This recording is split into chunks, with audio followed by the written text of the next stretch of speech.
آپ اپنے لیے کر رہے ہو, آپ اس کے لیے نہیں کر رہے. تو اس لیے اپنے قریبی رشتوں پہ خرچ کرنا اسلام میں اس کی بہت زیادہ فضیلت ہے. دینی مدرسوں پہ بھی خرچ کرو, رشتہ داروں پہ بھی خرچ کرو. اور فلسطین میں جو کچھ ہو رہا ہے آپ کو پتہ ہے, جو ظلم ہو رہا ہے وہاں پہ, کوئی قابل اعتماد ٹرسٹ ہو, میں چونکہ پاک ایڈ ویلفیئر ٹرسٹ کو پرسنلی جانتا ہوں اس لیے میں ان کا نام لے لیتا ہوں, باقی جس ٹرسٹ پہ بھی آپ کو اعتماد ہو تو ان کے ذریعے وہاں بھی رقم پہنچاؤ رمضان میں, اور دنیا میں جہاں کہیں مظلوم ہے. ہمارے مال میں سب کے لیے حصہ ہونا چاہیے تاکہ ساری فضیلت ہمیں, ہر طرح کی صدقے کی فضیلت ہمیں حاصل ہو. اور اپنی جان پہ بھی خرچ کرو, اچھی خوراک کھایا کرو, کیونکہ اپنے اوپر خرچ کرنا بھی کیا ہے, صدقہ ہے. تو جب صحت اچھی ہوتی ہے انسان عبادت کرتا ہے, دوسروں پہ بوجھ نہیں بنتا. ہم آگے چلتے ہیں. اسی میں ایک اور آیت ہے, اللہ تعالیٰ نے, یہودی جو ہے نا بار بار یہ کہا کرتے تھے کہ دیکھو اسلام جب دنیا میں آیا ہے تو انہوں نے تو بہت سی چیزیں حلال کر دی ہیں, حالانکہ وہ حضرت یعقوب علیہ السلام کے مذہب میں حرام تھی. تو اللہ نے بتایا کہ بھائی یہودیوں پہ کچھ چیزیں ہم نے ان کے گناہوں کی وجہ سے حرام کی ہیں, گناہوں کی وجہ سے, وہ ناپاک چیزیں نہیں ہیں, تو وہ ان کو اسپیسیفک ان کے لیے سزا تھی. پھر بار بار یہ لوگ کہا کرتے تھے کہ بیت المقدس کی طرف رخ کر کے مسلمان نماز پڑھتے تھے, اب کدھر نماز پڑھنا شروع کر دی ہے, بیت اللہ کی طرف. اللہ نے فرمایا ان اول بیت وضع للناس, سب سے پہلے جو گھر بنایا گیا ہے نا لوگوں کے لیے تاکہ وہ عبادت کریں, وہ ببکہ تھا. وہ کہاں ہے, مکہ کو بکہ بھی کہتے ہیں عربی میں, وہ مکہ میں ہے. تو بیت اللہ سب سے پہلا گھر ہے جو اللہ نے بنایا. یہاں مجھے ایک بات یاد آئی, سعودی عرب میں ایک صاحب بتا رہے تھے ہمارے ایک رشتہ دار اللہ سے دعا مانگ رہے تھے, اللہ مجھے کوئی گھر دلا دے, تو بھی بغیر گھر کے نہیں ہے. صحیح ہے نا, تجھے بھی گھر کی ضرورت ہے, تو میں بغیر گھر کے کیسے رہوں. دیکھو کیسے کیسے لوگ واسطے دیتے ہیں نا اللہ, یہ تو اللہ ہو کے بھی تجھے زمین پہ اپنا گھر چاہیے. بات بالکل ٹھیک کی ہے.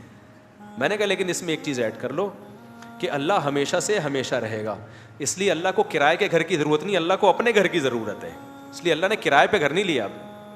سچی مچی کا قیامت تک میں اور آپ مسافر خانہ ہے, تو اپنا گھر مل جائے تو ٹھیک ہے, نہیں ملا تو کرائے کا گھر. تو گھر واقعی ضرورت ہے, لیکن اپنا گھر ہونا یہ ضرورت نہیں ہے, کیونکہ مسافر خانہ ہے بھائی, ٹرین میں بیٹھے ہوئے ہیں, اگلے اسٹیشن سے اتر جائیں گے, جنازہ اٹھنے والا ہے, زیادہ ٹائم نہیں ہے, 10 20 30 40 50 سال بس, یہ کچھ ٹائم نہیں گزرتا ان میں. آپ کو بھائی 50 سال کو کم ہے, نہیں بہت کم ہے. جب آئیں گے نا 50, اب بولو گا ابھی یہ کیا ہو گیا یار, ابھی کل کی بات تھی اور ابھی 50 کے ہو گئے, ابھی 60 کے ہو گئے. تو ایسے ٹھک ٹھک ٹھک کر کے ٹائم گزر رہا ہے. تو اللہ نے بہت پیسہ دیا ہے, اپنا گھر بنا لو, نہیں دیا تو کرائے کے گھر پہ رہو, لیکن گھر ہونا بہرحال ضروری ہے. بے گھر آدمی کا بڑی زندگی. تو پھر جس کو کرائے کا بھی نہیں مل رہا, اپنا بھی نہیں مل رہا, وہ اللہ میاں کو یہ واسطہ دے سکتا ہے کہ اللہ گھر کے بغیر تو بھی نہیں.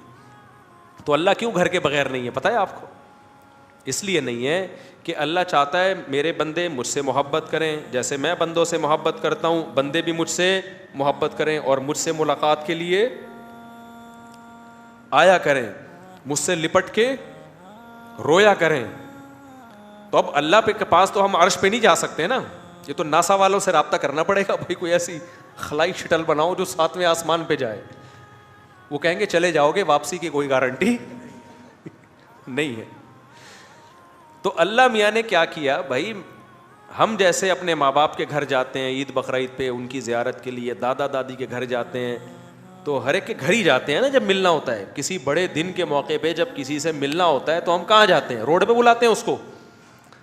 آپ آئے جی عید کے دن اپنی اماں سے ملنے جانا ہے, تو آپ نے کہا اماں وہ اعلیٰ دین پارک پہ آ جاؤ.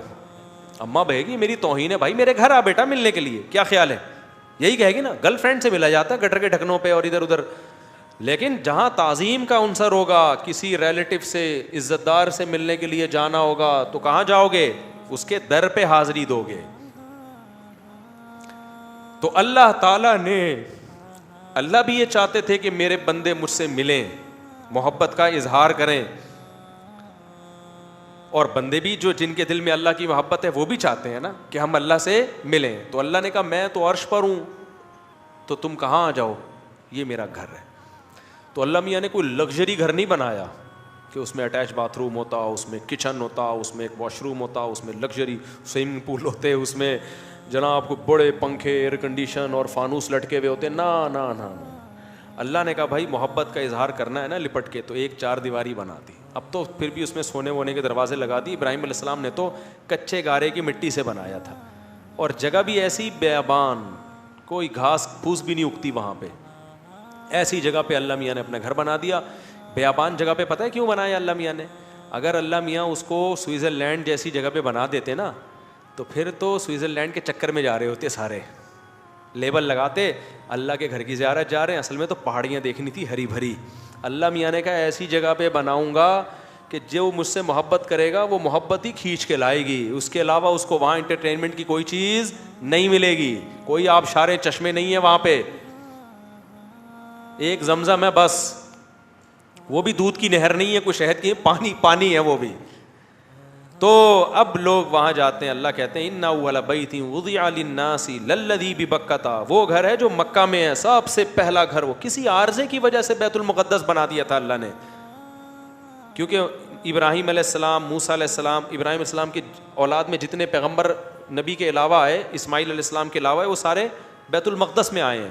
تو اس لیے اس وجہ سے اللہ نے کیا کر دیا کہ چلو جی وقتی طور پر بیت المقدس ہے, وہیں جو ہے نا رخ کر کے نماز پڑھو گے. لیکن اصل کیا ہے تھا؟ اللہ کہتے ہیں اصل تو یہ تھا, بیت اللہ تھا. تو اس لیے اب اللہ سے جن کو محبت ہے وہ جاتے ہیں وہاں. ایک عجیب منظر ہوتا ہے لوگوں کا, تو کیسے یہ جو ملتزم ہے یہاں لپٹتے ہیں, کیسی روح کو تسکین ملتی ہے کہ نہیں ملتی. تو یہ اللہ کا ہم پر بہت بڑا احسان ہے کہ اللہ نے کہا میرا گھر ہے, چلو جی اب اس کے گرد چکر لگاؤ, گھومو. اور ایک انتہائی افسوس کے ساتھ اب لوگوں میں عبادت میں روحانیت ختم ہو رہی ہے. انٹرٹینمنٹ کا عنصر زیادہ آ رہا ہے, روحانیت کا عنصر ختم. یہ دو بہت بڑی عبادتیں ہیں عمرے میں, طواف اور سعی. اس میں باتیں کرنا, سیلفیوں کی طرف توجہ دینا. دیکھو جب آپ اپنے دل سے کسی کام کی عظمت کو ختم کر دو نا اور انٹرٹینمنٹ بنا لو اس کو, اس کا سب سے پہلا وبال پتہ ہے کیا آتا ہے؟ پھر دوبارہ کبھی بھی آپ وہ عبادت کرو گے اس میں آپ کو روحانی لذت محسوس نہیں ہوگی. مثال کے طور پر آپ نماز پڑھ رہے ہو, اس میں ہنسی مذاق شروع کر دو نماز میں, اور کبھی کھجا رہے ہو, کبھی ہنس رہے ہو, کبھی کیا کر رہے ہو, تو نماز تو ٹوٹتی ہے. لیکن اگر اس طرح چند دن دفعہ پڑھو گے نا تو پھر نماز کی لذت ہمیشہ کے لیے ختم ہو جائے گی, آپ کے دل سے نماز کی عظمت نکل جائے گی. اور آسان مثال دیتا ہوں, مسجد میں ہم آتے ہیں, ایک الگ سے احترام ہوتا ہے نا مسجد کا, ذہن میں کیا خیال ہے کہ بھائی گالی نہیں دینی, شور شرابہ نہیں کرنا, تمیز سے بیٹھنا ہے, ہوتا ہے نا احترام.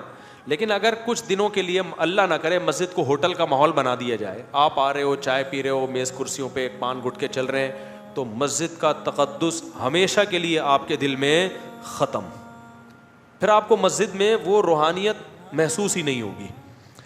تو خوب سمجھ لیں جب آپ طواف کرتے ہیں, سعی کرتے ہیں, اگر آپ نے وہاں سیلفیوں میں, نمائش میں لگا دیا اپنے آپ کو, ہنسی مذاق میں لگا دیا, باتوں میں لگا دی. کچھ لوگ طواف کرنے گپے لگا رہے ہیں, سعی کے دوران گپ شپ لگا رہے ہیں, ہنس رہے ہیں, اور بھائی کیا حال ہے, اور بھائی تھوڑا اسپیڈ پکڑ لیں, تھوڑا سا تیز چلے, ابھی تھوڑا آہستہ ہو جا, یہ ابھی تو چل رہا ہوتا ہے بعض لوگوں میں. تو بھائی یہ تو شاعر اللہ ہے, آپ کس جگہ پہ ہو؟ اللہ کا گھر ہے. ساری زندگی جس کی طرف رخ کر کے نماز ادا کی, آج اللہ نے وہ آپ کے سامنے رکھ دیا. اتنی بڑی جگہ, یوں سمجھو اللہ ہے وہاں پہ. وہ تو اللہ کو اس دنیا میں اپنی یعنی دنیا کی آنکھوں سے دیکھنا ممکن نہیں ہے, تو اللہ نے کیا کر دیا, میرا گھر ہے. تو کتنی بڑی جگہ ہے. اور پھر صفا اور مروہ کی سعی من شعائر اللہ. یہاں حضرت ابراہیم کی زوجہ نے ایک بہت بڑی قربانی دی تھی, اپنے بچے کو لے کے تڑپایا تھا انہوں نے اللہ کے لیے. بھوک, ابراہیم علیہ السلام اپنی زوجہ کو ایسی جگہ پہ چھوڑ کر آ گئے, کوئی گھاس کا تنکا بھی نہیں ہے. کتنی بڑی قربانی ہے. انہوں نے کہا اللہ کی خاطر صبر کروں گی بس. صحیح بخاری کی حدیث ہے کہ حضرت ہاجرہ نے ابراہیم علیہ السلام سے پوچھا آپ ہمیں یہاں کیوں چھوڑ کے جا رہے ہو؟ وہ جواب ہی نہیں دیتے تھے, بار بار پوچھتی تھی. آخر میں ایک سوال پوچھا کہ اللہ کے حکم پہ کر رہے ہیں, یہ کہاں سے اونٹ پہ چل کے آئے ہوں گے ریگستانوں کو کراس کر کے. آپ دیکھ لو ذرا بیت المقدس سے سفر ذرا دیکھو آپ, شام سے سفر, شام سے ہوتے ہوئے آئے یہاں پر مکہ, ریگستان ہے لمبے لمبے. زوجہ بار بار پوچھ رہی ہے کہاں لے جا رہے ہو بھائی, اور چھوڑ کے آ رہے ہو ہمیں. جب کئی بار پوچھا, پھر پوچھا بتائیں اللہ کے حکم پہ کر رہے ہیں, اور فرمایا ہاں. تو حضرت حاجر نے فرمایا اذا لا یضیعنا، پھر اللہ ہمیں ضائع بولو نہیں کرے. کیسا توکل پیدا ہوتا ہے یار، اللہ کے لیے جب قربانی دی جا رہی ہے تو پھر اللہ ضائع نہیں کرتا. اور قربانی ہی اللہ چاہتے ہیں بھائی، کتنی بڑی یادگار ہے. پھر وہاں حضرت حاجرہ کا اللہ کو دوڑنا کتنا پسند آیا، کیونکہ قربانی دی ہے نا، اللہ قربانی مانگتا ہے. آج ہمارے زندگی میں قربانی بولو نہیں ہے. کوئی اللہ کے لیے نہ پسینہ بہاتے ہیں، خون تو بہت دور کی بات ہے، فجر کی نماز نہیں پڑھی جاتی آج نیند قربان کر کے. تو قربانی دی، اس قربانی کی اللہ نے کیسی قدر کی ہے، کیسے دیوانوں کی طرح بھاگ رہی تھی نا. کیا حال ہوا ہوگا، عورت اپنے بچے کو بھوکا پیاسا برداشت کر سکتی ہے؟ بچہ ایڑیاں رگڑ رہا ہے، رو بھی رہی ہیں، پریشان بھی ہیں، اللہ سے شکایت نہیں ہو رہی کہ اللہ یہ تو نے کیا کر دیا ہمارے ساتھ. آج تھوڑا سا دین پہ چلتے ہیں، ذرا سی قربانی آئے تو اسلام کو، مولویوں کو، شریعت کو برا بلا کہنا شروع. ابے ان مولویوں نے یہ کر دیا، ابے وہ علماء نے یہ کر دیا، ابے اللہ نے میرے ساتھ یہ کر دیا. بچہ قحط سے مر رہا ہے، بھوک پیاس سے، دوڑ رہی ہیں، جو ان کے بس میں ہے وہ کر رہی ہیں. زبان سے کوئی اللہ کے خلاف شکایت بولو نہیں. ادھر کتنی مشکل ہے، تھک جاتا ہے آدمی اچھا خاصا صفا مروہ کی صحیح میں. اور اب تو کافی حد تک پلین ہو گیا، پہلے تو پہاڑ پہ چڑھنا، پہاڑ پہ اترنا ایسے تھا. کتنا بڑا واقعہ ہوا ہے، اور اس کو کیا بنایا جا رہا ہے؟ انٹرٹینمنٹ. سیلفی نہ کہیں فوت ہو جائے اپنے گھر والوں، بھائی بعد میں بنا لینا سیلفی، ہم منع نہیں کر رہے، ایک یادگار رکھ لینا اپنے پاس. ابھی تو فوکس کرو کس کو؟ عبادت کو فوکس کرو. وہ دل میں استحضار رکھو کہ اللہ کی ایک نیک بندی یہاں دوڑی تھی. جب وہاں دوڑو نا، دیکھو اسلام کی ساری عبادتوں میں وقار ہے. حدیث میں آتا ہے جماعت نکل بھی رہی ہو نا، دوڑ کے مت آؤ مسجد میں، کیونکہ یہ وقار کے خلاف. دوڑنا ہے تو جاگنگ کرو، جا کے پارک بنے ہوئے ہیں، گلی محلے دوڑنے کی جگہ نہیں ہے. وقار ہے. وہاں کیا ہے، اس وقار کو ایک طرف رکھ دو. کتنے بڑے بڑے بزرگ، پیغمبر، سب وہاں کیا ہوئے ہیں، ایک حد تک چلتا ہے، فوراً اللہ کی طرف سے آرڈر ہوتا ہے اب چلنا نہیں ہے، اب کیا کرنا ہے، یہاں سے دوڑنا ہے. دیکھنے میں تو کچھ بھی نہیں ہے بھائی، بہت بڑا سبق مل رہا ہے ہمیں اس واقعے سے، بہت بڑا سبق. یہ کیسی کوئی غیر مسلم دیکھے یار یہ کوئی عبادت ہے؟ نماز عبادت سمجھ میں آتی ہے، رکوع کر رہے ہو، سجدہ کر رہے ہو، قرآن پڑھ رہے ہو، سمجھ میں آتا ہے نا، روزہ رکھ رہے ہو، یہ کیا عبادت ہے دوڑ رہے ہو؟ اللہ نے کہا نہیں، میں نے عبادت کو کیا کر دیا ہے، اس کا فلسفہ ہی چینج کر دیا. عبادت جو میں کہوں گا وہ کرنا پڑے گا. تو وہاں کیا کرنا ہے آپ نے؟ دوڑنا ہے وہاں پہ. تو یہ بہت بڑا ایک، تبھی حدیث میں آتا ہے کہ نبی صفا اور مروہ میں جو پہاڑیوں پہ بہت لمبی دعائیں مانگا کرتے تھے، اور بہت زیادہ. ہمارے جتنے اکابر حج کرنے جاتے تھے، عمرہ کرنے، ہمارے شیخ مفتی رشید احمد صاحب بھی، اور جو میرے شیخ ہیں بھی، وہ بھی، ہم نے سب کو دیکھا ہے کہ صفا مروہ پہ لمبی لمبی دعائیں، کیونکہ یہ دعا کی قبولیت کا موقع ہے. واقعہ ہوا تھا یہاں پہ، اس کا واسطہ اللہ کو دیا جا سکتا ہے. لیکن ایک وہ بھی ایک انٹرٹینمنٹ سے بن گئی ہے. عمرے میں بھی مجھے تو، میں چونکہ اب عام دنوں میں تو میں جب عمرے پہ جاتا ہوں تو منہ چھپا کے جاتا ہوں، لیکن احرام میں تو منہ نہیں چھپایا جا سکتا نا. تو طواف کے دوران لوگ آ کے تنگ کر رہے ہوتے ہیں، اور مفتی صاحب، میں نے کہا تم غصہ آتا ہے پھر مجھے، یار تم اللہ کے گھر میں آئے ہو، مفتی صاحب کو دیکھنے کے لیے آئے ہو تم یہاں پہ. کتنی افسوس کی بات ہے، جب طواف کر رہے ہو تم ایک مشہور آدمی نظر آیا تو اللہ کو دیکھنے کے بجائے کہاں دیکھ رہا ہے؟ مفتی صاحب کو. بعد میں مل لینا، بعد میں اگر مفتی صاحب مارکیٹ سے شارٹ ہو گئے تو کوئی بات نہیں، ابھی کس کو فوکس کرو، اللہ کا گھر ہے بھائی، اس کو، اس کی توجہ دو. ہاں تھوڑا سلام کر لیا، ہیلو، بس اتنا کافی ہے. اس وقت سیلفیاں طواف کے دوران لینے کی کوشش، یہ بہت غلط حرکت ہے. صفا مروہ میں بھی، تو حج میں تو اور زیادہ ہے. حج میں رمی بھی ہے، رمی ایک الگ ہی عبادت ہے. پھر طواف زیارت ہے. طواف زیارت کا کیا مطلب ہے؟ بقرعید کے دن طواف. یہ عام طوافوں جیسا طواف نہیں ہے، کیونکہ بقرعید میں جو طواف ہوتا ہے نا، وہ ہے اصل وہ طواف جو بیت اللہ کی وجہ سے ہم پہ واجب ہوتا ہے. وہ اللہ نے 3 دن رکھا ہے بقرعید کے 3 دنوں میں. اس میں کتنا ساری دنیا، یعنی جو بھی مسلمان دنیا بھر سے جاتے ہیں، 3 دن ہی ہیں ان کے پاس اس میں طواف. وہ حج کا رکن ہے وہ. تو یہ وہ تمام عبادتیں ہیں جو انسان کو اگر وہ تھوڑا سا دل ہو نا, اس کے اندر رمق ہو, دل میں حیات ہے, زندگی ہے, تو یہ اللہ کی محبت کی چنگاری کا کام دیتی ہے. لیکن اگر آپ نے ان عبادتوں میں جا کے گپے لگانا شروع کر دیں طواف کے دوران, اور باتیں کرنا شروع کر دیں, سیلفیوں کو فوکس کرنا شروع کر دیا, تو عمرہ تو ہو جائے گا آپ کا, لیکن ایسا دل میں برکت اور نور ختم ہوگا نا کہ وہ نحوست پھر کبھی ختم نہیں ہوتی. کتنے لوگ ہیں دل ہی نہیں لگتا ان کا وہاں پہ, کہتے ہیں یار بس آئے تھے بس جلدی سے عمرہ کر کے بھاگے یہاں سے. تو یہ اللہ تعالیٰ کی طرف سے پھر دل میں جو ہے نا وہ سیاہی پیدا ہو جاتی ہے. تو اللہ نے کیا فرمایا, ان اول بیت وضع للناس للذی ببکۃ. یہ مکہ میں جب پہلے لوگ جایا کرتے تھے نا, اب تو آسان ہو گیا ہے نا, ہر غریب سے غریب بھی جا رہا ہے. پہلے زمانے میں جب حج عمرے کے لیے لوگ جاتے تھے, چیخیں نکل جاتی تھی لوگوں کی, بے ہوش ہو جاتے تھے, کئی مہینوں کا سمندری جہازوں کا, اونٹوں کا سفر کر کے پہنچتے تھے اللہ کے گھر کو دیکھنے کے لیے. جب نظر پڑتی بے ہوش ہو جاتے لوگ.